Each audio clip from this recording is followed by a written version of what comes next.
choke. You are the air I breathe when I choke. Butterflies in the jar. Butterflies in the jar. What's going on, guys? It's your boy Billy Chuck coming at you with episode 22. In this episode, we're going to dive into the career of the big metal band Coal Chamber. But, of course, Coal Chamber is a new metal band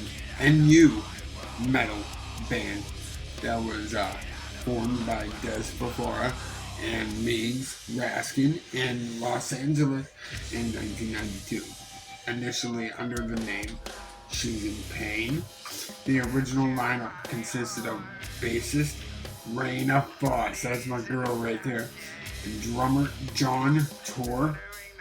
Mikey Cox replaced Tor on the drums shortly afterwards, and thus the Coal Chamber lineup was complete.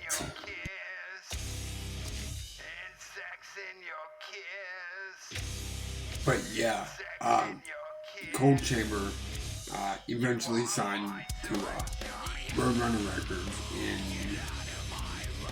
96 or 97, and they followed up with their self-titled debut album called Coal Chamber. Chamber Music was their second album. That followed 2 years later and featured the band's only charting single in the US. You may know it. I didn't know Coal Chamber was the first time I heard this song, but it was a cover of Peter Gabriel's Shock the Monkey featuring Ozzy Osbourne as a guest vocalist. Now,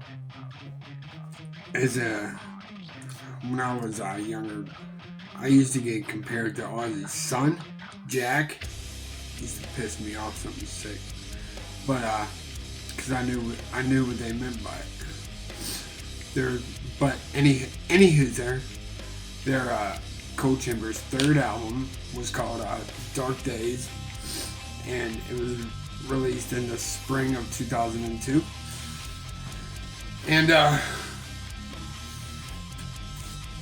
Nadia Hewlin, I don't know if I said her last name right or not, but Nadia temporarily replaced Raina on bass for touring, and before she joined on a permanent basis.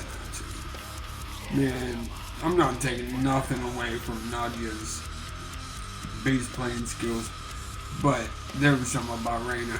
Ooh, I love that girl. But I guess everything always happens for a reason, so she must have had a damn good reason. But Coal Chamber disbanded in 2003 after being together for 10 years, and then they reunited in 2011 with the lineup of Des Fafara, Mikey Cox, and Migs Raskin, along with how do you say that name? Shayla Ray Harper on bass. Nadia rejoined the band in 2016. So, and Coal Chamber then at that time released their fourth album. It was called Rivals in 2015, and they disbanded again in 2016. Then they reunited a second time in 2022.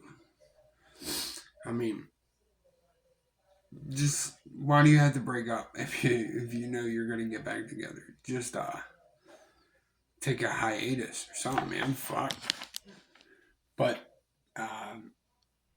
Migs and Des, when they formed the band She's in Pain before Coal Chamber in the early 90s, based on a mutual love for the Sisters of Mercy, and Raina and Mikey were recruited through a newspaper ad. According to Raina, the band at the time was Coal, while Migs wanted to name it Chamber, and they ended up combining the two words. So, I don't know what that was. But in late 94, Dino of Fear Factory had a demo tape by Cold Chamber causing huge. He stirred the pot with that motherfucker at the Roxy Theater and the Whiskey A Go Go, eventually attracting Roadrunner Records to offer them a contract. So I guess thank you, Dino. But Dez dropped off quite suddenly due to disagreements with his wife about the band. In the spring of '95, he reunited with Cold Chamber while his marriage shit the bed, and he revitalized the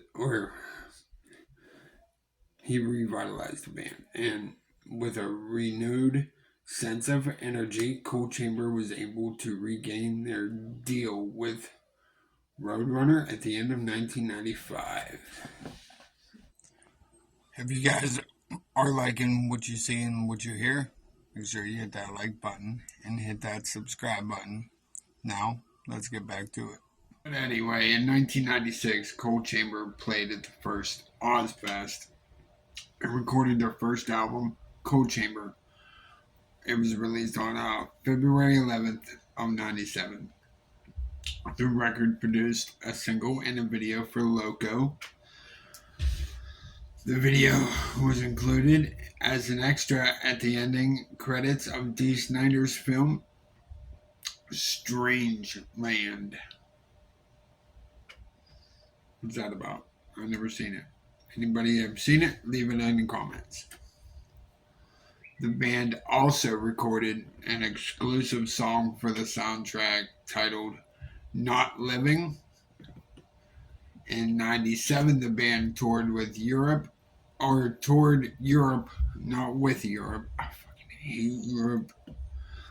But in 97, Cold Chamber toured in Europe with Machine Head, Napalm Death, and Skin Lab, including a show at the Dynamo Festival in the Netherlands. Cold Chamber also supported Pantera on tour from September through December of 97, along with Anthrax. Also in 97 and 98, the band opened for Megadeth during the Cryptic Writings Tour. Here you go. Make sure you guys tune in for my next episode. And as always, guys, if you like what you've seen, like what you heard, and if you like spending time with your boy Billy Chuck, hit that like button, hit that subscribe button, and let me know what you think. Leave some comments.